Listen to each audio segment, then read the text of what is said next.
partir de la década del 50, la industria nacional entró en una época de madurez. Con la llegada al gobierno de Arturo Frondizi y su proyecto desarrollista, se dio inicio a la segunda etapa de industrialización por sustitución de importaciones. Las siderúrgicas, las químicas, las petroquímicas y sobre todo las automotrices adquirieron mayor protagonismo. El impulso a las ramas pesadas marcó el ingreso a una nueva época, una época emblemática en la historia de la industria nacional.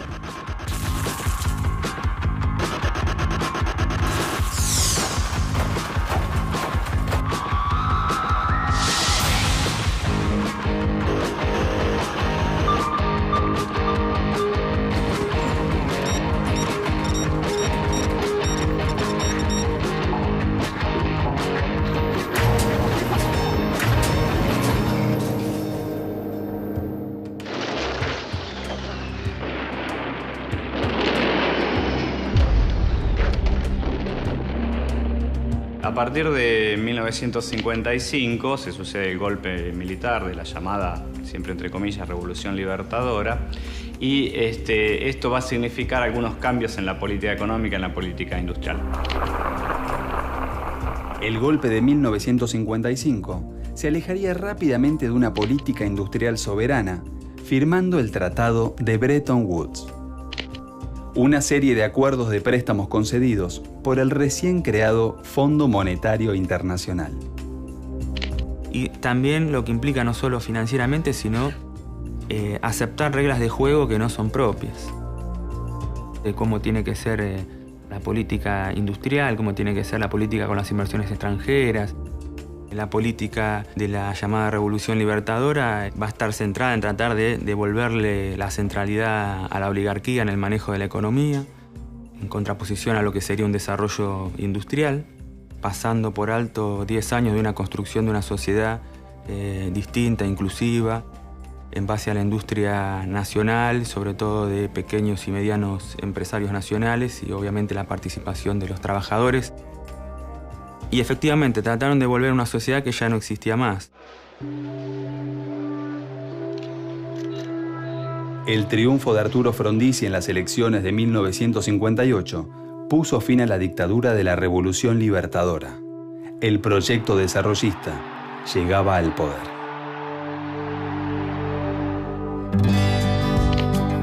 Era el comienzo de una nueva etapa. La segunda industrialización por sustitución de importaciones.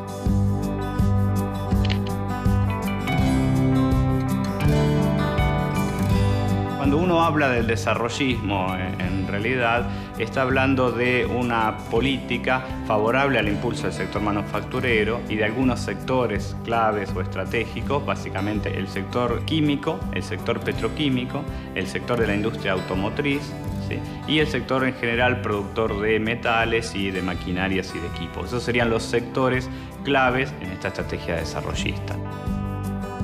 Y como ellos tenían la idea de que el ahorro argentino era insuficiente, necesitaban que entren capitales extranjeros que podían traer las divisas, pero también el conocimiento técnico y tecnológico para desarrollar y comercializar esas industrias que algunas eran nuevas incluso en el país.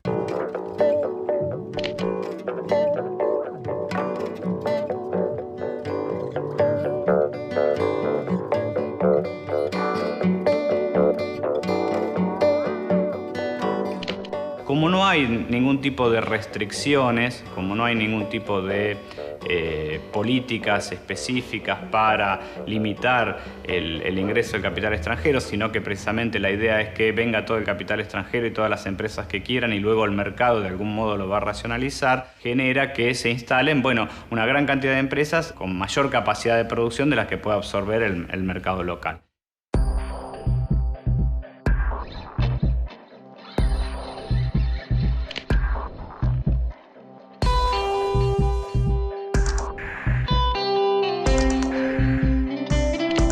El proyecto del polo petroquímico elige Bahía Blanca como un punto estratégico, principalmente porque es un nodo gasífero importante. En Bahía Blanca convergen dos de los gasoductos principales de la República.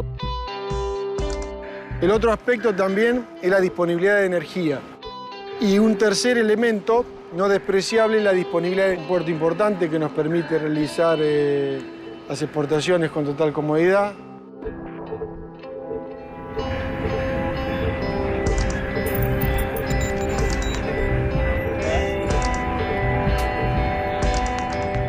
Aquí en fábrica tenemos unos 360 empleados propios que diariamente trabajan con nosotros.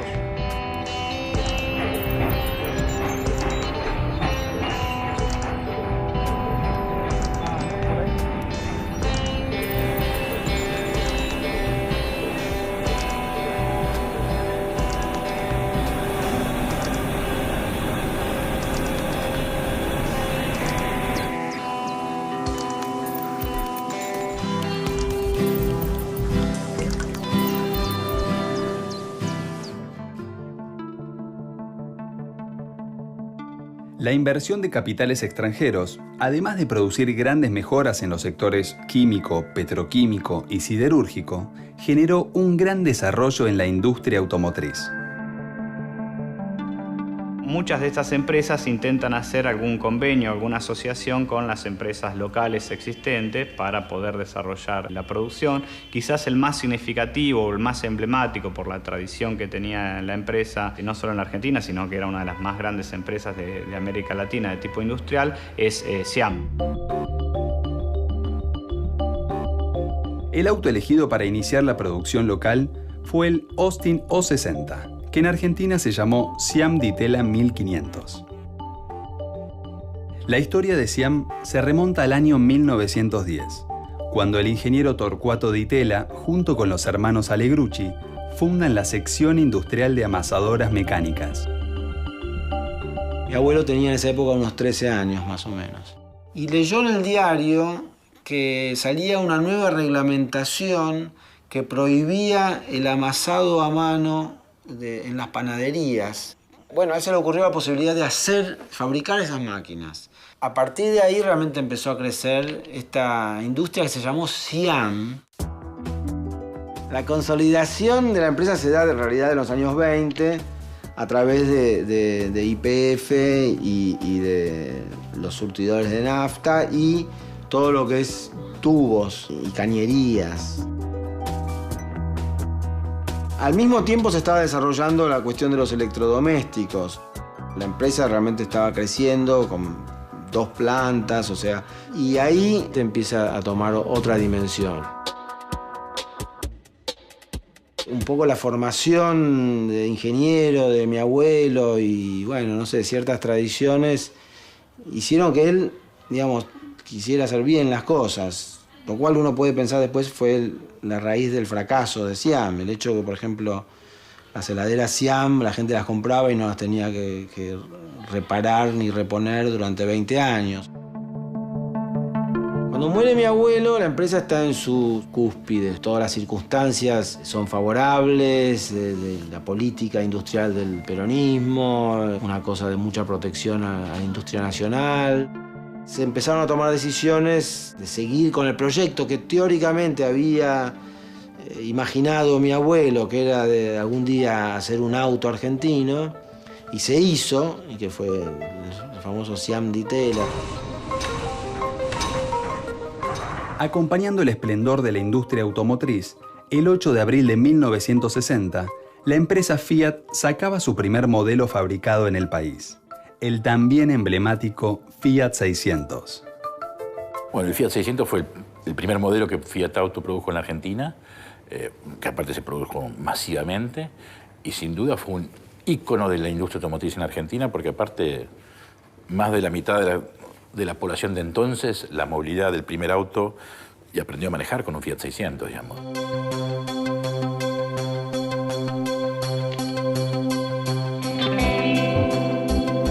Y bueno, Fiat se convierte en poco tiempo en uno de los grupos industriales más importantes, era el grupo industrial privado más importante del país. Producía autos, producía camiones, producía material ferroviario, grandes motores diésel, tractores, cosechadoras, en plantas dispersas entre la provincia de Córdoba principalmente, Santa Fe y la provincia de Buenos Aires.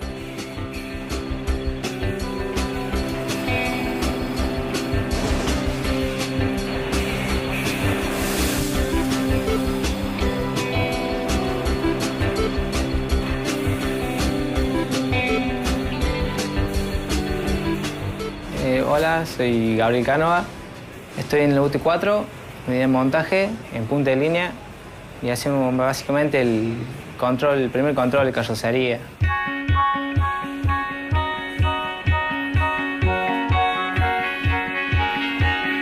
Leemos los opcionales del auto que pide el cliente y revisamos más que todo eso, que esté todo bien montado. Le hacemos el primer control del auto estético y estático del auto.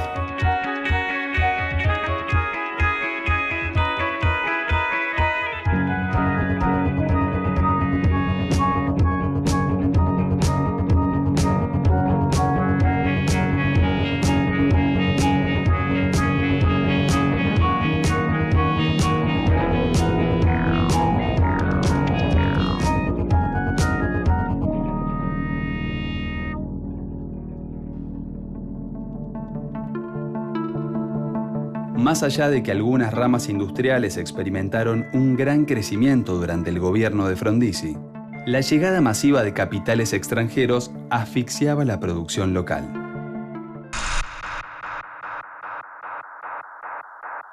Hubo una corriente de liberalización y ya no pudo competir. O sea, las empresas que habían crecido como Siam al amparo del proteccionismo, primero de la Segunda Guerra Mundial y después del peronismo, esta es una imagen de mi viejo, cuando les sacaron la carpa del circo en la cual vivían, eran como los animales del circo que de pronto se encuentran con que tienen que pelear con los animales de la selva, y ahí no tuvieron chance.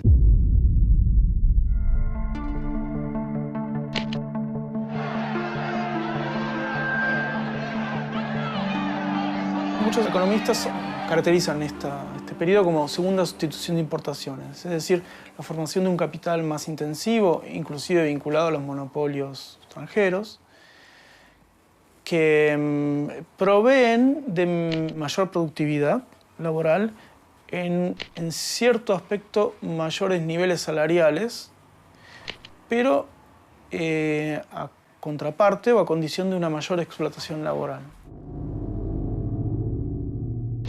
Y ahí es donde empezó a tener los roces con sus bases de apoyo, sus alianzas que eran muy endebles, ¿no es cierto? Sobre todo con la CGT, por ejemplo, ¿no? Cuando empieza ya a interferir en las negociaciones salariales, empieza a ponerle coto a los aumentos salariales. Incluso las demandas de los sectores trabajadores empiezan a ser contestadas con represión. Y un manejo por parte de los militares de las cuestiones civiles, ¿no? Las detenciones estaban a cargo de los militares, digamos. Lamentablemente fue el comienzo de algo que después se degeneró bastante. Los conflictos sociales y las presiones militares ponían en jaque al gobierno de Frondizi, y el modelo económico sostenido por créditos internacionales comenzaría también a mostrar sus grietas.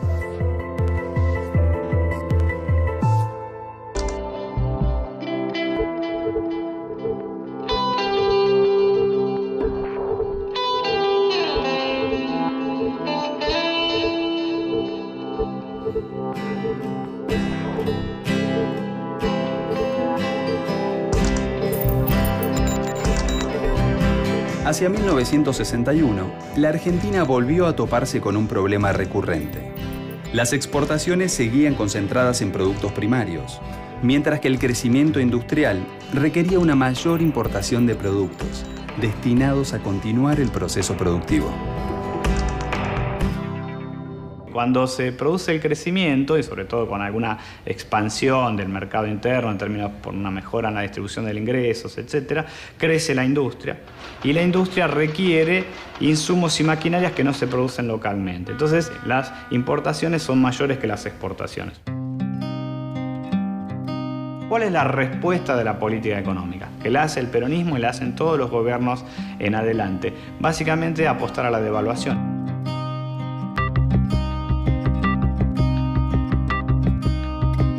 Devaluar la moneda para encarecer las importaciones. que la industria no pueda obtener maquinarias e insumos como los obtenía anteriormente y genera una recesión, y alentar sobre todo las exportaciones, es decir, favorecer con la devaluación a los sectores exportadores. Esto permite, en un relativo corto plazo, que las exportaciones crezcan, que las importaciones decrezcan y por lo tanto otra vez renovar la etapa de auge o de crecimiento económico. Todas las políticas económicas, desde el peronismo en adelante, el desarrollismo, intentan resolver ese dilema de la economía argentina.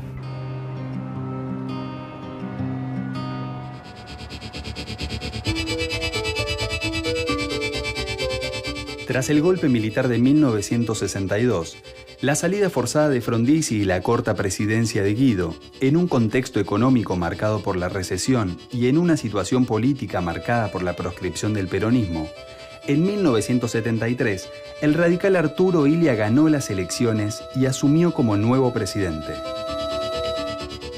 Podremos así abatir los obstáculos que desde hace tiempo impiden el desarrollo nacional. El gobierno de Illia representa no un intento ambicioso como el desarrollismo, de ir a fomentar las industrias pesadas y poner grandes planes de desarrollo en ese sentido, sino simplemente recuperar la economía.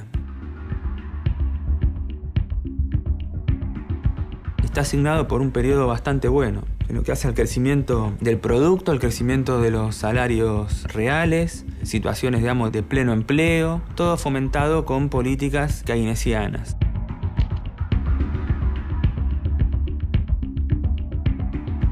Quiere decir que el gasto público aumenta, se dan posibilidades de inversiones a través de créditos, se fomenta, digamos, el empleo y el aumento salarial, se trata de controlar también la inflación para que el salario real rinda, pero nada que tenga que ver con la cuestión estructural. Si uno ve el plan, en realidad es muy poco ambicioso en relación a lo que era el desarrollismo, pero el proceso fue interrumpido por un nuevo golpe militar.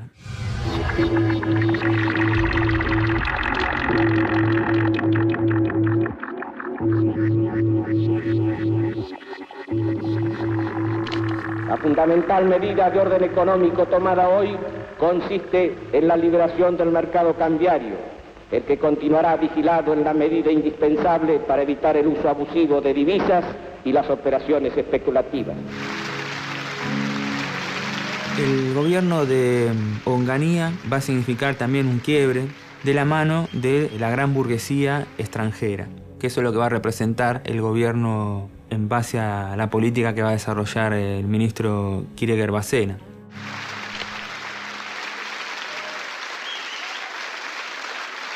El plan de Krieger-Bacena es un plan que también tiene un costado relativamente ortodoxo de ajuste. Obviamente es una dictadura, se hace una devaluación, esto afecta fuertemente al salario de los trabajadores, pero digamos se hace paralelamente un acuerdo de precios de forma tal de que logra controlar la inflación. Paralelamente lo que Krieger-Bacena hace es aplicar retenciones a los exportadores tradicionales, al campo, a los terratenientes, a los productores rurales, para, digamos, financiarse. Y con esta financiación del Estado encara una serie de políticas clave en torno a la infraestructura, el desarrollo energético, el desarrollo de caminos, etcétera, para ganar en eficiencia y en competitividad a otros sectores de la economía y básicamente el sector industrial.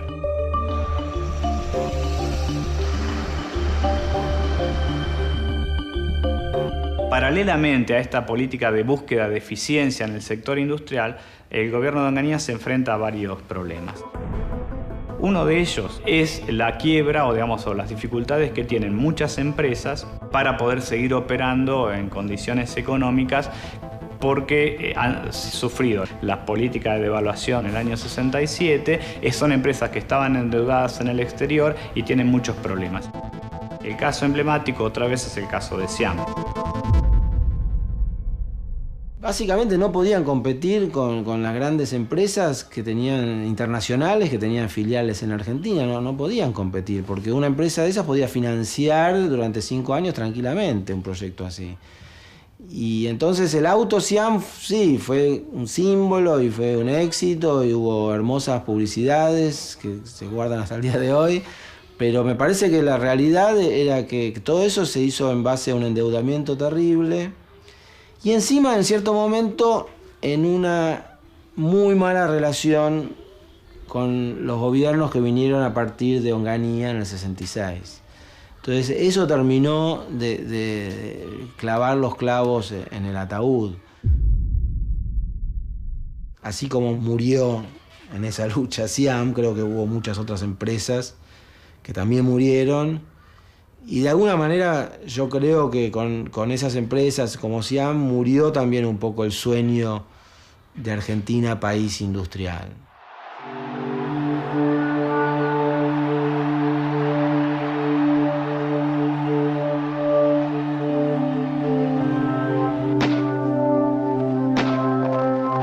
Durante los últimos años de la década del 60, se profundizaron las luchas obreras.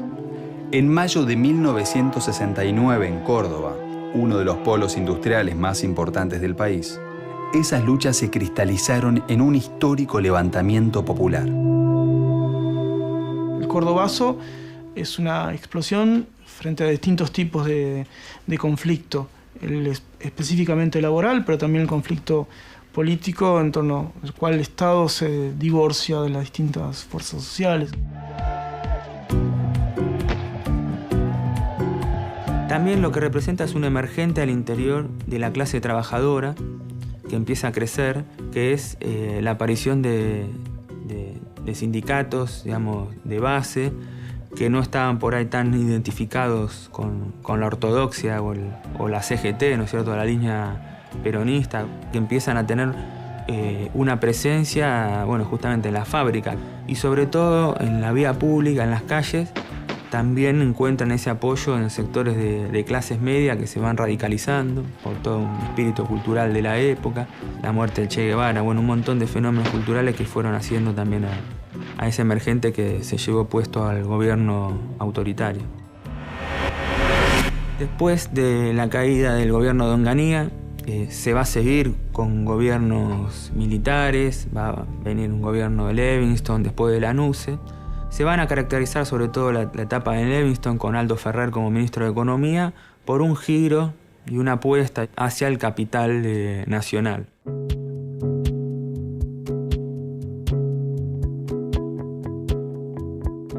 A principios de la década del 70, la actividad industrial de las empresas estatales se concentraba en la producción de bienes de capital y bienes intermedios. Las empresas extranjeras se concentraron en la producción de bienes de consumo durable, en bienes de capital y bienes intermedios.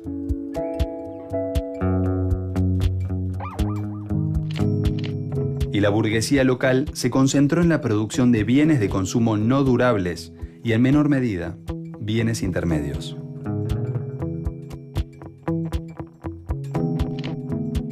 En este panorama, la industria nacional estaría a la espera de una política estatal que la acompañe.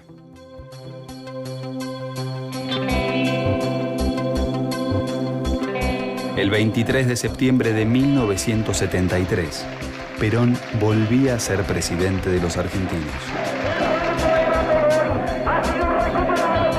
¿Cuál es la estrategia del gobierno peronista, la estrategia de desarrollo, la estrategia de más largo plazo? Intensificar la producción agropecuaria, intensificar la sustitución de importaciones y avanzar en las posibilidades de la exportación industrial. Esta política queda refrendada de algún modo en el plan trienal.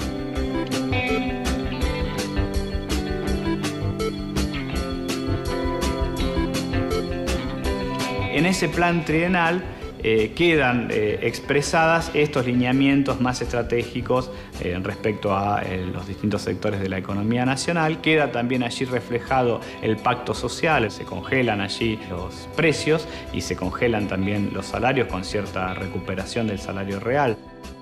Y con esto generar cierta estabilidad, digo, ¿no? Monetaria, que era uno de los preceptos que se venía discutiendo de los años 60.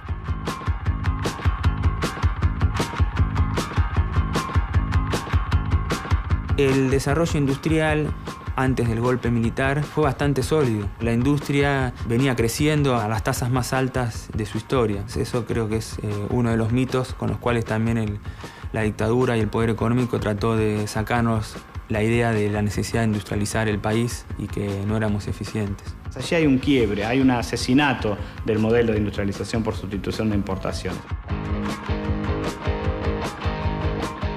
Durante la segunda etapa de sustitución de importaciones, el sector industrial floreció y se convirtió en el motor del desarrollo. Luego de casi 3 décadas de avances y retrocesos, la industria nacional experimentó un proceso de crecimiento continuo.